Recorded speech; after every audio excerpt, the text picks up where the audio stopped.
نبی کریم صلی اللہ علیہ وآلہ وسلم نے رمضان کو، روزے کو صبر کا مہینہ کہا۔ صبر کے اصلی معنی ہے رک جانا، ٹھیک ہے، اپنے آپ کو روک رکھنا۔ الجواہری نے کہا کہ صبر کا مطلب ہے کہ تکلیف کے وقت اپنے آپ کو تھامنا۔ اب زندگی اس چیز کا نام ہے کہ ہمیشہ خلاف مزاج باتیں یہاں پیش آئیں گی۔ کوئی یہ نہیں کہہ سکتا کہ ہم نے پوری زندگی کبھی کوئی تکلیف نہیں دیکھی، پریشانی نہیں دیکھی یا خلاف مزاج کوئی بات نہیں دیکھی۔ زندگی نام ہی اسی کا ہے۔ لیکن کامیاب لوگ وہ ہوتے ہیں جو اس زندگی میں ناموافق باتوں کا سامنا کرتے ہوئے سفر حیات طے کرتے جاتے ہیں، رکتے نہیں۔ جو آدمی جتنا زیادہ با مقصد اور جتنا زیادہ با اصول ہوتا ہے اتنا ہی زیادہ اس کو اپنی پسند کے خلاف چیزوں کو برداشت کرنا پڑتا ہے۔ اب کوئی لاؤبالی ہے، لایانی ہے، یا جس کو کوئی کام ہی نہیں، جس کا کوئی مقصد ہی نہیں، جس کے کوئی اصول نہیں، اسے کوئی فرق نہیں پڑتا دنیا کیا کر رہی ہے، معاشرہ کیا کر رہا ہے، گھر والے کیا کر رہے ہیں، میری اولاد کیا کر رہی ہے۔ لیکن جو انسان با مقصد ہوگا وہ ضرور ان چیزوں کو دیکھے گا۔ اس صفت کی ضرورت دنیاوی معاملات میں بھی پیش آتی ہے اور دینی معاملات میں بھی پیش آتی ہے۔ اب بعض دنیاوی معاملات میں صبر کا دامن ہاتھ سے چھوڑ بیٹھتے ہیں اور بعض دینی معاملات میں بھی فوراً ہائپر ہو جاتے ہیں، غصے میں آ جاتے ہیں۔ روزہ اس قسم کی صابرانہ زندگی کی تربیت ہے۔ ہمارے یہاں الٹی گنگا بیٹھتی ہے، ہمیں روزے میں زیادہ غصہ آتا ہے، چڑ جاتے ہیں اور بار بار کیا کہتے ہیں، مجھے تنگ مت کرو، میرا روزہ ہے، مجھے غصہ مت دلاؤ، مجھے میرا روزہ ہے، میں تھکی ہوئی ہوں، میرا روزہ ہے۔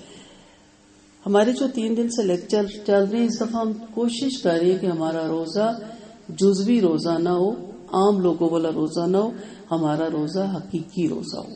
اور ہمیں پتا ہو کہ صرف کھا پینے سے روزہ نہیں ٹوٹتا، کیونکہ وہ بھولے سے آپ کھا پی لے تو نہیں ٹوٹتا۔ آپ صلی اللہ علیہ وسلم نے کیا کہا، میری امت کی بھول چوک اس پہ معاف ہے۔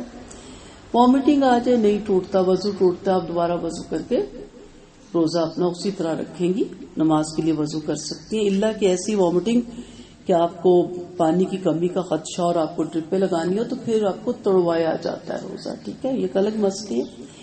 وہ تو سوال ہم بہت کرتے ہیں، لیکن کل جو ہمارا لیکچر تھا اس میں یہی تھا کہ وہ چیزیں بھی تو نوٹ کریں جس سے روزہ حقیقت میں ٹوٹ جاتا ہے، یعنی اللہ کے ہاں وہ روزے دار نہیں ہوتا بندہ، یہاں اس نے پورا روزہ کیا ہوتا ہے۔ تو روزے میں آدمی کے معاملات ٹوٹتے ہیں، وقت پہ کھانا اور وقت پہ سونا اس کو میسر نہیں آتا، مسلسل 1 مہینے تک اس کو بھوک، پیاس، بے خوابی جیسے تجربات سے گزرنا پڑتا ہے۔ طبیعت کے خلاف عمل کرنے کی وجہ سے اس کے اندر جھنجھلاہٹ کی کیفیت پیدا ہوتی ہے، مگر اس پر بھی اس کو صبر کرنا پڑتا ہے، کیونکہ وہ جانتا ہے کہ اگر میں نے اس پہ صبر نہ کیا تو میرا روزہ پسندیدہ روزہ نہیں ہوگا۔ برداشت کی اس زندگی کو خود اپنے ارادے سے اختیار کرنے کا نام روزہ ہے۔ خود رکھتی ہیں نا، اب آپ کو پکڑ کے تو جکڑ کے تو نہیں رکھتا نا، آپ کو اختیار ہے۔ بہرحال وہ اختیار اگر آپ غلط یوز کریں گے تو اس کا انجام بھی غلط ہے، لیکن آپ کو جیسی چاند نکلے گا روزے کا، خود بخود آپ روزے کا اہتمام کرنے لگ جاتے ہیں۔ لوگ مجبور ہو کر صبر کرتے ہیں، روزہ دار مجبور ہو کے صبر نہیں کرتا، اختیار کر کے اس مہینے کو اپنے اوپر صبر کرتا ہے۔ جن چیزوں کو لوگ دباؤ کے تحت چھوڑتے ہیں، روزہ دار ان چیزوں کو اصول کی خاطر چھوڑ دیتا ہے۔ جب صابرانہ روش کو لوگ ذاتی مفاد کے لیے اختیار کرتے ہیں، اس صابرانہ روش کو روزے دار اللہ کی مرضی کے لیے اختیار کرتا ہے۔ دوسروں کا صبر اگر اپنی ذات کے لیے ہوتا ہے تو مومن کا صبر اللہ تعالیٰ کی ذات کے لیے ہوتا ہے۔ روزہ ایک بے روح رسم نہیں ہے، وہ ایک زندہ تربیت ہے جس کا تعلق پوری انسانی زندگی سے جڑا ہوا ہے۔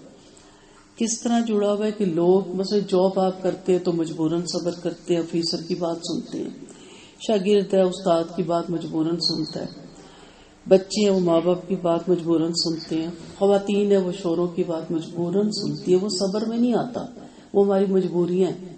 لیکن جو اللہ کے ساتھ تعلق قائم کر لیتا ہے وہ خوش دلی سے ان موقع پہ صبر کرتا ہے، اس لیے کہ مجھے اس کا بہترین اجر اللہ کے ہاں ملے گا۔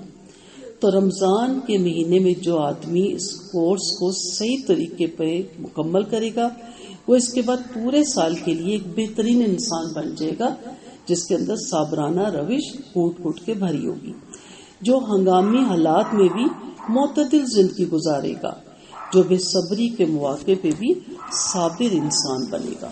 تو ہمارے اس دفعہ پوری کوشش ہے کہ ہم اس طرح کے روزے رکھیں تاکہ باقی 11 مہینے اس میں تو حلال چیزوں سے رکتے ہیں، اس میں حرام چیزوں سے رکیں گے، اور ہم صبر کریں گے تو اللہ تعالیٰ کی ذات کے لیے، اس کی رضا کے لیے، نہ کہ مجبوری کے تحت۔ ہر امت پہ روزہ فرض کیا گیا، آپ سب جانتے ہیں۔ دوسری عبادات جو اللہ تعالیٰ نے آپ سب پہ ہم پہ فرض کی ہے، سب کے بارے میں ہمیں معلوم ہے فرض ہے، اس میں روزہ بھی ہے۔ روزے سے مراد آپ سب جانتی ہیں، صبح سے شام تک آدمی کھاتا پیتا نہیں، کیا نہیں کھاتا؟ حلال۔ مباشرت سے پرہیز کرتا ہے جو کہ اس کے لیے جائز ہے۔ نماز کی طرح یہ عبادت بھی ابتدا سے تمام پیغمبروں میں فرض رہی۔ پچھلی جتنی امتیں گزری سب اسی طرح روزے رکھتی تھی جس طرح امت محمدی صلی اللہ علیہ وسلم رکھتی ہے۔ البتہ روزے کے احکام اور روزوں کی تعداد اور روزے رکھنے کے زمانوں میں شریعتوں کے درمیان فرق ملتا ہے۔ آج ہم یہاں بیٹھ کے کوشش کریں گے یہ سیکھنے کی کہ اکثر مذہب میں کسی نہ کسی شکل میں روزہ موجود تھا، لیکن امت مسلمان کے لیے قرآن مجید میں یہ ارشاد ہوا، یا ایھا الذین آمنوا کتب علیکم الصیام کما کتب علی الذین من قبلکم۔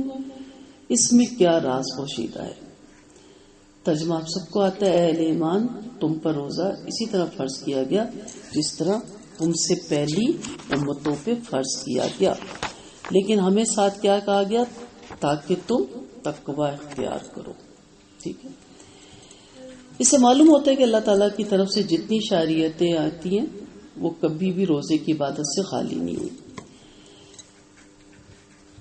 پہلا جو مقصد ہے اس کا، لعلکم تتقون کا، پہلی چیز کیا ہے؟ مقصد زندگی۔ اس روزے میں مقصد زندگی چھپی ہوئی ہے، بندگی رب۔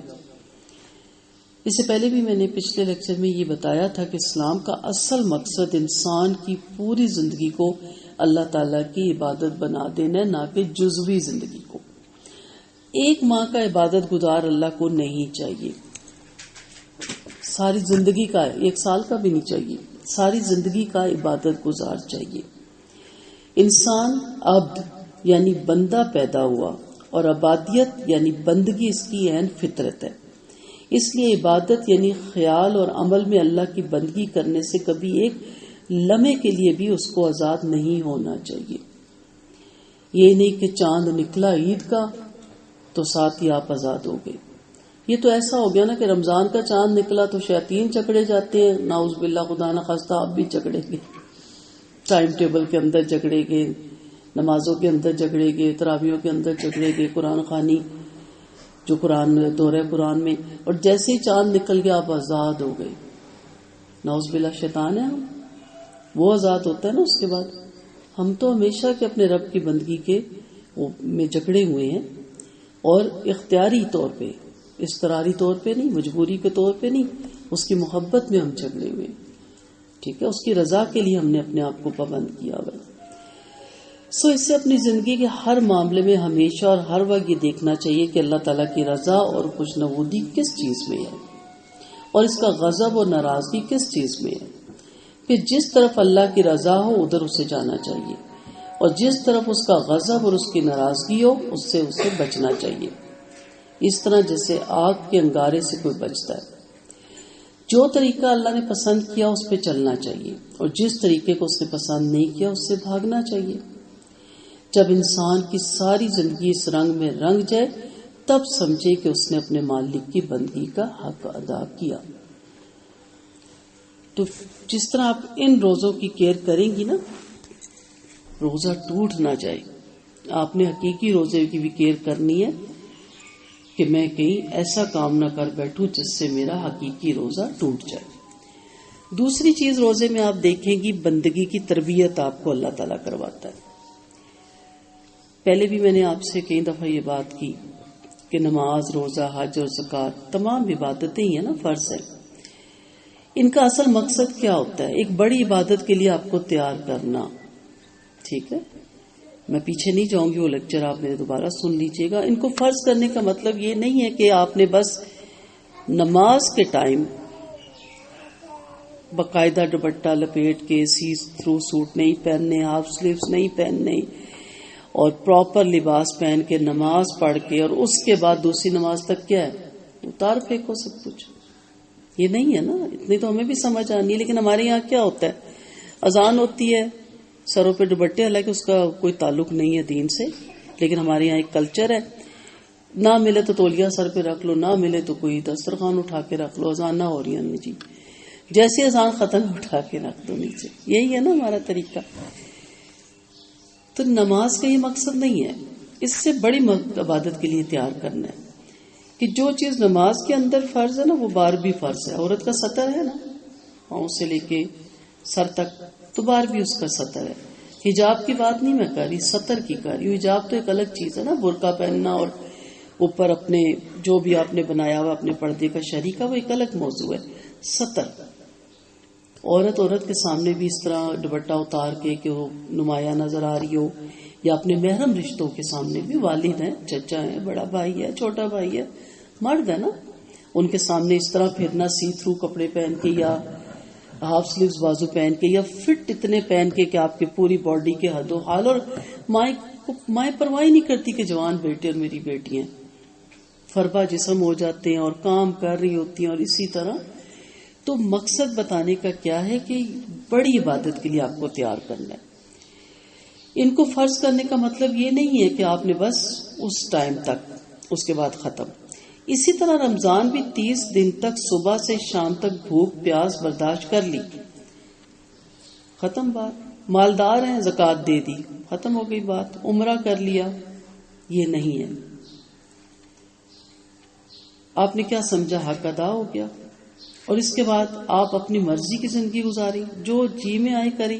ایسا نہیں ہے، بلکہ دراصل ان عبادتوں کو فرض کرنے کی غرض ہی یہی ہے کہ ان کے ذریعے سے آپ کی تربیت کی جائے اور اس کے ذریعے سے آپ اپنے آپ کو اس قابل بنائیں کہ پوری زندگی اللہ کی عبادت میں گزرے. ٹھیک ہے، اسی کو سامنے رکھ کے ہم دیکھتے چلے جائیں گے کہ باقی عبادت کو بھی ساتھ لے کے چلیں گے، وہ بھی جزوی نہیں ہے، کلی. اور خاص طور پہ رمضان کے مہینے میں ہم روزے کو ساتھ لے کے چلیں گے کہ روزے میں ہم حلال کردہ چیزوں سے رکتے ہیں اور بعد میں ہم حرام کردہ چیزوں سے کیوں نہیں رکتے. جب میں حج پہ گئی تھی تو آپ کو پتا ہوتا ہے وہ اس کا احرام کی بڑی پابندیاں ہوتی ہیں، اور میں اتنی پریشان کہ جیسے حج کمپلیٹ ہوگا تو چہرے کی تھوڑی چوائس ملتی ہے تو مجھے واپس اوپر کرنا ہے. تو میں وضو کے لیے خواتین کی لائن میں کھڑی تو کچھ خواتین کہہ رہی شکر ہے آج ختم ہوگا حج، ہم یہ اوپر سے جبے اتاریں گے اور یہ اسکارف. تو میں نے ان سے کہا کہ آپ کو پتہ ہے کہ میں اس لیے پریشان ہوں کہ حج تو الحمدللہ ہو جائے گا، لیکن اب مجھے یہ کرنا ہے. تو اتنی حیران ہوئی، میں نے کہا آپ کس اس میں ہیں کہ آپ آزاد ہو جائیں گے؟ اور یہی ہوا.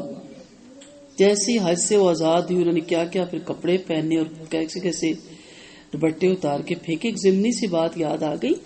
تو مسلمان تو حج کے بعد ساری زندگی کے لیے پھر حج کا پابند ہو جاتا ہے نا. اب یہاں پہ تیسری چیز دیکھتے ہیں کہ روزے کے بارے میں اللہ تعالیٰ نے اس کو مخفی عبادت بنایا، چھپی ہوئی عبادت.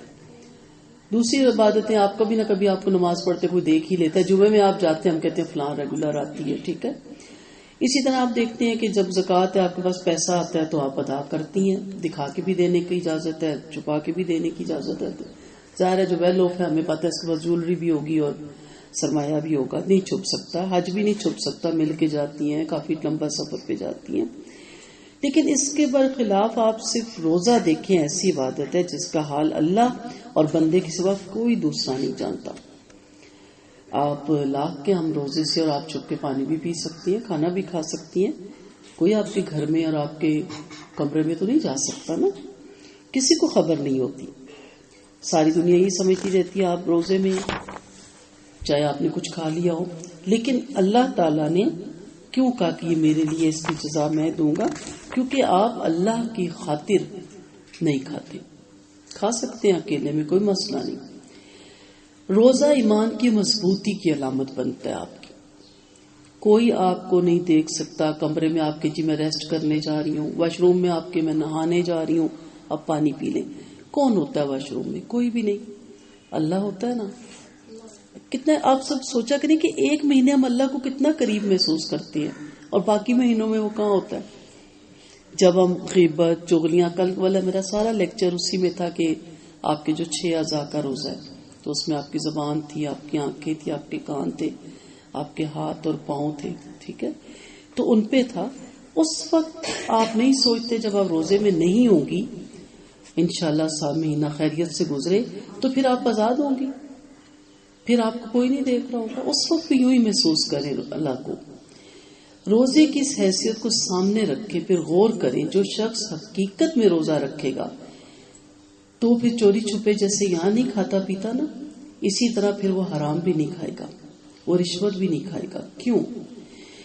روزے میں ہم جانتے ہیں کہ اللہ تعالیٰ عالم الغیب ہے. ہمارا ایمان ہے نا، ہے، بس روزوں میں ہے، اس کے بعد ختم. کس قدر زبردست یقین ہوتا ہے ہمیں کہ ہم جانتے ہیں کہ کوئی حرکت چاہے ساری دنیا سے ہم چھپ جائے مگر اللہ سے نہیں چھپ سکتی. کیا ایسا خوف اللہ اس کے دل میں ہے کہ بڑی سے بڑی تکلیف اٹھاتا ہے مگر اللہ کے خوف کی وجہ سے کوئی ایسا کام نہیں کرتا جو اس روزے کو توڑنے والا ہو؟ کبھی کبھی پیاس سے کیسے ہو جاتا ہے، حلق خشک ہو جاتا ہے، بھوک سے بھی مروڑ پڑنے لگ جاتے، ویکنس بھی ہو جاتی ہے. آپ کو معلوم ہے کہ آپ پورے مہینے میں کم از کم 360 گھنٹے روزے رکھتے ہیں. سال کتنا ہے؟ 360 دنوں کا جوڑ کتنے ہیں؟ 360. اور اس دوران کبھی ایک لمحہ بھی ایسا نہیں آتا کہ دل میں آخرت کے متعلق کوئی شبہ بھی پیدا ہو. اگر آپ کو اس بات پہ ذرا بھی شک ہو نا کہ آخرت ہوگی یا نہیں ہوگی، یا خدا نخواستہ عذاب اور ثواب ملے گا یا نہیں ملے گا، کبھی ہم روزہ پورا نہ کریں. میرا بھائی لندن میں کافی سالوں سے وہ ضرور روزہ رکھتا ہے، تو اس کے ظاہر جو غیر مسلم دوست ہیں تو وہ بلیو ہی نہیں کرتے، کہتے کیسے ہو سکتا ہے تم صبح کے بعد کام بھی کر رہے ہو اور ہنس بھی بات بھی کر رہے ہو، کیا واقعی اچھا پانی کا گھونٹ بھی نہیں پیتے؟ کہتے وہ اتنے امپریس ہوتے ہیں. دیکھیں یہ بھی ایک چلتی پھرتی تبلیغ ہے کہ کوئی نہیں روک سکتا تمہیں، دنیا کی طاقت، تم نہیں کھاتے. کہتا ہم اس لیے نہیں کھاتے کہ ہمیں اللہ تعالیٰ نے پابند کیا. کئیوں نے اس کو شوقیہ رکھنے کی کوشش کی، نہیں پورا کر سکے نا، کیونکہ اللہ پہ ایمان اور چیز ہے اور ڈائٹنگ اور چیز. ڈائٹنگ والے کبھی ڈائٹنگ کر سکتے ہیں؟ نہیں، آدھے میں توڑ دیتے ہیں، بیچ میں چھوڑ دیتے ہیں، فلاں چیز سامنے آئی کنٹرول نہیں ہوا. روزے میں کتنی کتنی مزے کی چیزیں سامنے آتی ہیں، اور جو افطاری بناتا ہے وہ تو بناتا ہی خود ہے بیچارہ. کبھی دل میں آیا کہ میں کوئی بات نہیں، کوئی دیکھ رہا نہیں، میں چکھ ہی لوں؟ نہیں چکھتے ہم.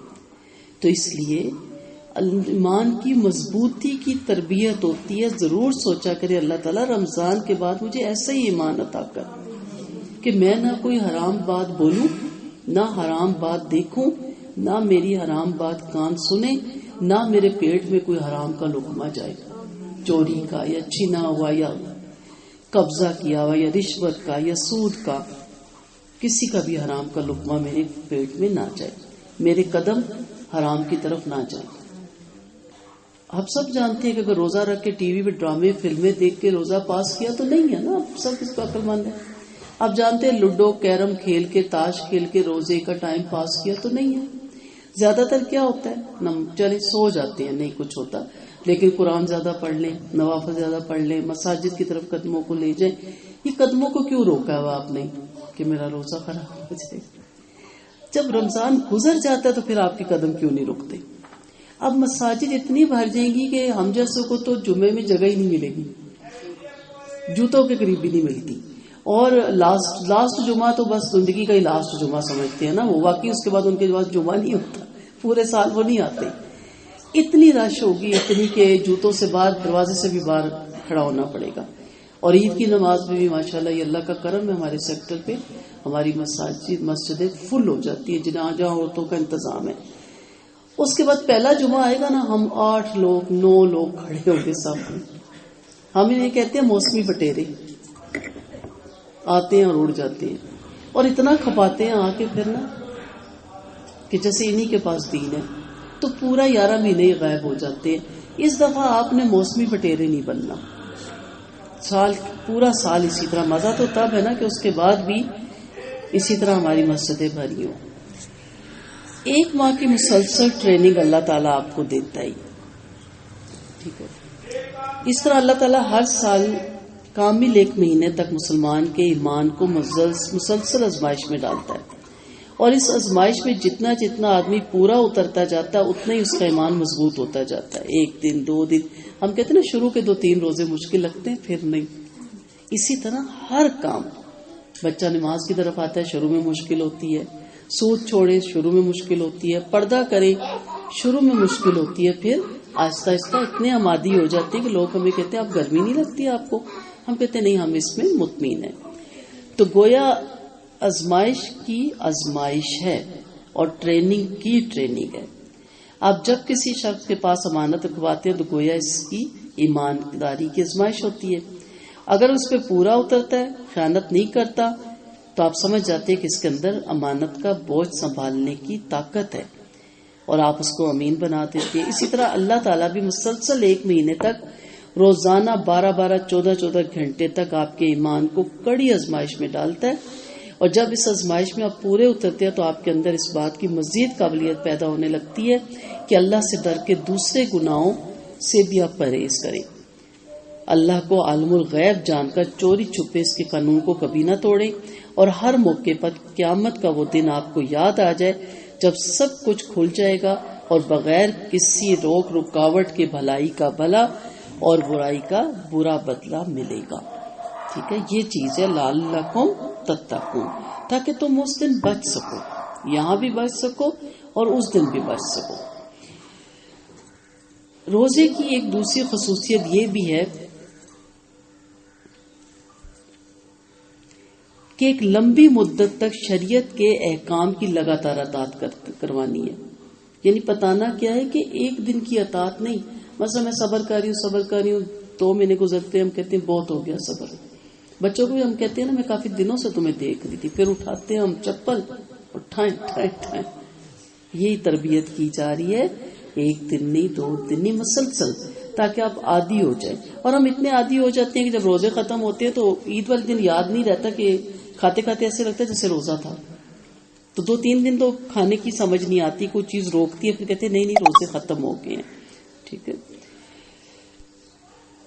نماز کی مدت وقت چند منٹ کے لیے ہوتی ہے، زکوٰۃ بھی جیسے میں نے کہا سال میں 1 مرتبہ، حج بھی جب آپ پہ فرض ہے عمر میں 1 مرتبہ۔ آپ دیکھیں کہ اس کے برخلاف روزہ ہر سال پورے 1 مہینے کی ٹریننگ کے لیے آپ کے پاس آتا ہے۔ وقت پہ اٹھنا ہے، وقت پہ افطار کرنا ہے، وقت پہ سحری کرنی ہے، وقت پہ تراویحاں پڑھنی ہے، آپ کے لیے رکیں گے نہیں تراویح والے، نہ سائرن بجانے والے۔ اس طرح ہر سال کامل مہینہ بھر صبح سے شام تک اور شام سے صبح تک مسلمانوں کو مسلسل فوجی سپاہی کی طرح پورے قاعدے اور ضابطے میں باندھ کے رکھا جاتا ہے۔ کیوں؟ تاکہ پورے 11 مہینے کے لیے پھر اس کو چھوڑ دیا جاتا ہے کہ اب تمہاری تربیت ہو چکی ہے، اب تم نے پورا سال ایسے گزارنا ہے۔ فوج کی اور پولیس مین کی جتنے بھی یہ محکمے ہمارے، بہت سخت ٹریننگ ہوتی ہے، بڑے بڑے بھاگ جاتے ہیں اس میں سے، اتنی سخت ہوتی ہے کہ وہ لوگ تھک جاتے ہیں، اور اس ٹریننگ کے بعد پھر انہیں اعزاز ملتا ہے کہ وہ فوج میں کسی رینک پہ آ جاتے ہیں یا پولیس کے۔ وہ اتنے ماہر ہوتے ہیں کہ جیسے ہی کوئی ایسا ملکی حالات ہوں یا جیسے پولیس والوں کو کوئی ایسا معاملہ پیش آئے تو وہ اتنے پھرتی سے کام کرتے ہیں کہ میرے آپ جیسا نہیں کر سکتا، کیونکہ ہمیں دوڑنا نہیں آتا، ہم سے پھلاندا نہیں جاتا دیواریں۔ تو 1 ماہ کی ٹریننگ، وہ ساری زندگی پھر وہ سردوں کی بھی حفاظت کر سکتے ہیں اور وہ پھر ملک کی بھی حفاظت کر سکتے ہیں۔ اسی طرح جس نے ٹریننگ لے لی ہے وہ ایک دم سمجھ جاتا ہے کہ یہ شیطان کا اٹیک ہے، وہ اس سے مقابلہ کر لیتا ہے، یہ اس وقت مجھے کس طرف سے آزمایا جا رہا ہے، وہ اس پہ صبر کر لیتا ہے۔ لیکن جس کی ٹریننگ نہیں ہوئی ہوتی اس کے لیے ایک دم سے صبر کرنا مشکل ہوتا ہے۔ اسی لیے اہل علم یا اہل ایمان، آپ ان کو دکھوں کے موقع پہ بھی دیکھو گے تو وہ الحمدللہ ہی کہہ رہے ہوتے ہیں۔ کیا کہتے ہیں؟ الحمدللہ علی کل حال۔ وہ 1 دن کی ٹریننگ نہیں ہوتی ان کی، 20 کئی سالوں کے بعد وہ اس مقام پہ پہنچے ہوتے ہیں. تو اس طرح روزہ رکھیں کہ اس میں ٹریننگ کریں. اب آگے لیکچر میں آئیں گے کہ کس طرح دوسروں کی ہیلپ کرنی، سب چیزوں کی ٹریننگ کریں تاکہ باقی 11 مہینے بھی آپ ایک بہترین مسلمان بنیں. اب سوال یہ ہوتا ہے کہ فردن بھی ٹریننگ دی جا سکتی تھی تو بڑا مشکل ہو جاتا نا، ایک بندے کو الگ الگ ٹریننگ دی جائے. اس لیے ایک مہینہ رکھا، جیسے فوج کے لیے ہوتا ہے، نیا بیچ آتا ہے، ان کا 1 ماہ 2 ماہ 3 ماہ ٹریننگ کا ہوتا ہے. اچھا آپ حیران ہوں گے، وہ سوئے ہوتے ہیں، ان کا بڑا آتا ہے جو بھی کمانڈر ہے، ایک دم لائٹ جلا دیتا ہے، ان کی ساری الماریاں نکال کے نا جو ساتھ بیٹھ کے پڑی ہوتی ہے سب زمین پہ ڈھیر کر دیتا ہے اور گھڑی دے کے کہتا ہے 10 منٹ کے اندر اپنی اپنی الماریاں سیٹ، اور گھڑی دے کے وہ ایک دم یس سر. میں نے یہ خود دیکھا جو ان کی سپیڈ ہوتی ہے. اب وہ کہ کیوں ہم سوئے ہوئے تھے، بتی کیوں جلائی، آگے وہ منہ اٹھائے، الماریاں خالی کر دی ہیں. پاگل ہو، پاگل سمجھا ہے نہیں کہتے نا. 1 منٹ وغیرہ کے پھر یس سر پہ وہ دیکھا اس نے سارا کو چلا گیا. اب میں نے کہ پاگل کیا کر کے چلا گیا. ان کا حصہ ہوتا ہے.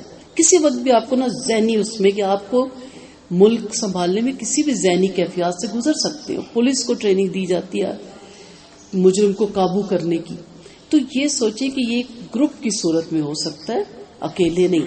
تو رمضان میں گروپ کی صورت میں ہماری یہ ٹریننگ ہوتی ہے کہ باقی سال ہم پھر کہتے ہیں کہ رمضان میں ہم نے کیا سیکھا تھا، دیکھا نہیں ہم نے کیا پڑھا تھا، تو ہمیں پھر ویسے ہی کرنا. ہم ایک دوسرے کو پھر ٹیک بھی دیتے ہیں. تو رمضان کا مہینہ پوری فضا کو نیکی اور پرہیزگاری کی روح سے بھر دیتا ہے. پوری قوم میں گویا تقوی کی کھیتی سرسبز ہو جاتی ہے. ہر شخص نہ صرف خود گناہوں سے بچنے کی کوشش کرتا ہے بلکہ اگر اس میں کوئی کمزوری ہوتی ہے تو دوسرے بھی اس کی پشت پناہی کرتے ہوئے اس کو اس کمزوری سے روکنے کی کوشش کرتے ہیں. نبی کریم صلی اللہ علیہ وسلم کا فرمان ہے، آدمی کا ہر عمل خدا کے ہاں کچھ نہ کچھ بڑھتا ہے.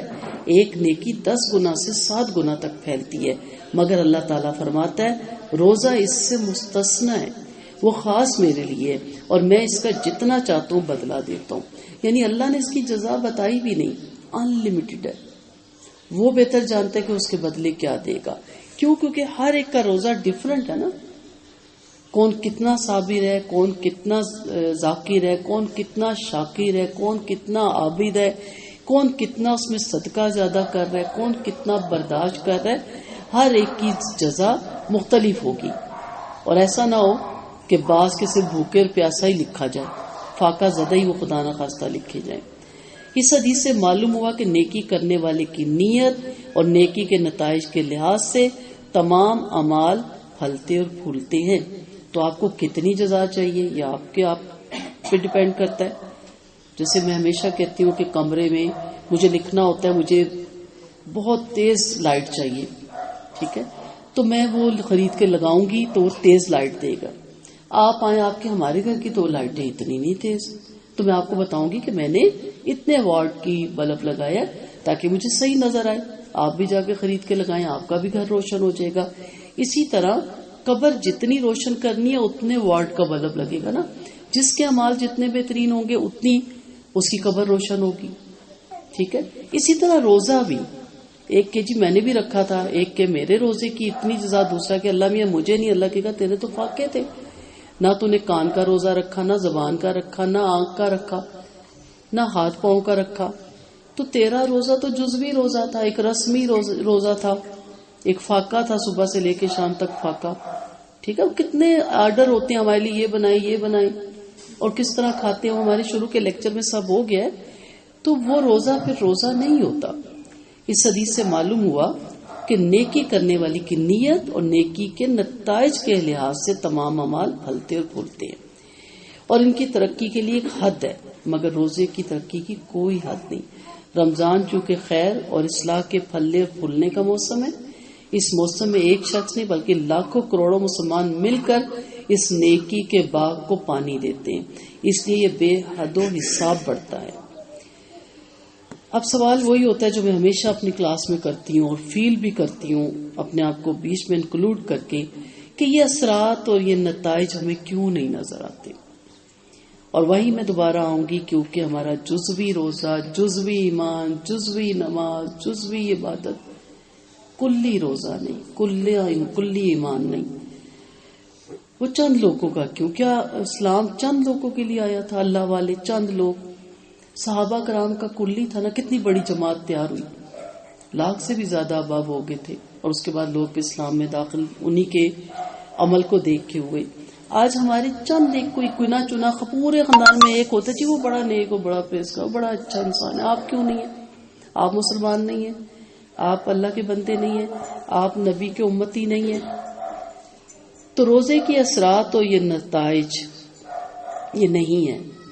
ہم روزے بھی رکھتے ہیں اور نمازیں بھی پڑھتے ہیں، مگر نتائج یہ نہیں ہے. اس کی وجہ یہی ہے کہ اسلام کے اجزاء کو الگ الگ کر دیا. میری اپنی مسجد ہے، آپ کی اپنی مسجد ہے، اللہ کی مسجد کہاں ہے؟ میری نماز کھڑے کرنے کا اپنا طریقہ ہے، آپ کا اپنا ہے. نماز نبوی کہاں ہے؟ سوچا کرے نا. میرا پردہ اپنی لمٹ ہے، میری اپنی باؤنڈری لائن ہے، میرا اپنا کلچر ہے. ہمارے میں یہ پہنتے ہیں، آپ میں وہ پہنتے ہیں، اور کسی میں فلاں پہنتے ہیں. اللہ کا حکم کا ہے. سورۃ نور کہاں چلی گئی؟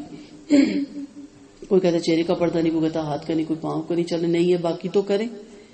کوئی کہتا ہے کسی کوئی پردہ نہیں ہے، دل آنکھوں کا ہوتا ہے. بات ہی ختم ہوگی، جان ہی چھوٹی. کیا صحابیات کو نہیں پتا تھی نا یہ چیزیں. تو ہم ان نتائج کی توقع نہیں کر سکتے اس وقت تک جبکہ پورے نظام کی بندی ہوئی صورت میں اسلام ظاہر نہ ہو. اور دوسری وجہ بھی ہے جو بہت امپورٹنٹ ہے ہمارے، خاص طور پہ ہمارے ملک کے لیے، کہ عبادات کے متعلق ہمارا نقطہ نظر ہی بدل گیا ہے. دوسرے مذاہب کی طرح ہم یہ سمجھنے لگے کہ محض صبح سے شام تک کچھ نہ کھانے اور نہ پینے کا نام روزہ ہے، اور جب یہ کام آپ نے کر لیا تو روزہ ہو گیا. اس طرح دوسری عبادتوں میں بھی ہم نے یہی سمجھ رکھا ہے. اور عبادت کی اصل روح جو آپ کے ہر عمل میں ہونی چاہیے، اس سے عام طور پر ہمارے اندر سے 99% بلکہ اس سے بھی زیادہ آدمی غافل ہیں. اسی وجہ سے یہ عبادات اپنے پورے فائدے نہیں دکھاتی، کیونکہ اسلام میں تو نیت، فہم اور سمجھ بوجھ ہے، نہ کہ صرف ظاہری عبادت کا نام. وآخر دعوانا ان الحمد للہ رب العالمین. اللہ تعالی ہمیں صحیح طریقے سے روزہ رکھنے کی توفیق دے، اور اللہ ہمارے اس روزے کو اس دفعہ کلی روزہ کر دے. اللہ تعالی ہمارے جزوی روزے میں ہماری اتنی اچھی ٹریننگ ہو کہ ہمارے اندر کلی روزہ پیدا ہو جائے. دعا کر لیتے ہیں. یا ربی لک الحمد کما ینبغی لجلال وجہک وعظیم سلطانک. یا ربی لک الحمد کما ینبغی لجلال وجہک وعظیم سلطانک. اللہم صلی علی محمد وعلی آل محمد. یا اللہ رب العالمین یا ذوالجلال والاکرام، اے اللہ مدد فرما اپنے یاد کرنے میں. اے اللہ مدد فرما اپنا شکر ادا کرنے میں. اے اللہ مدد فرما اپنی عبادت کرنے. یا اللہ وہ زبان عطا کر جو ہر وقت تیرے ذکر میں مشغول رہے. یا اللہ وہ دل عطا کر جو ہر وقت تیرے شکر میں مشغول رہے. یا اللہ وہ جسم عطا کر جو تیری عبادت میں ہر وقت مصروف رہے. اے اللہ ان لوگوں میں شامل کر جن سے آپ محبت کرتے ہیں. یا اللہ تعالی ہمیں اپنے فیصلے پہ راضی رہنے والا بنا دے. اے اللہ آپ کی بخشش ہمارے گناہوں سے بہت زیادہ گنجائش رکھتی ہے، اور آپ کی رحمت ہمارے عملوں سے کئی زیادہ امید کے لائق ہے. اے دلوں کو پھیرنے والے ہمارے دلوں کو اپنی فرما برداری کی طرف پھیر دے. یا اللہ ہم سے راضی ہو جا اور ہمیں راضی کر دے. یا اللہ ہمیں ویسا بنا دے جیسا آپ ہمیں دیکھنا چاہتے ہیں. یا اللہ ہم سے وہ کام لے جو آپ کی نظر میں جچ جائے. یا اللہ ہم سے وہ کام لے جو آپ کی رضا کا سبب بن جائے. یا اللہ صبغت اللہ میں ہمیں رنگ دے. یا اللہ آپ کی یاد کے ساتھ ہم گناہگاروں کا نام آئے. یا اللہ بے نیاز کر دے مال کی محبت سے.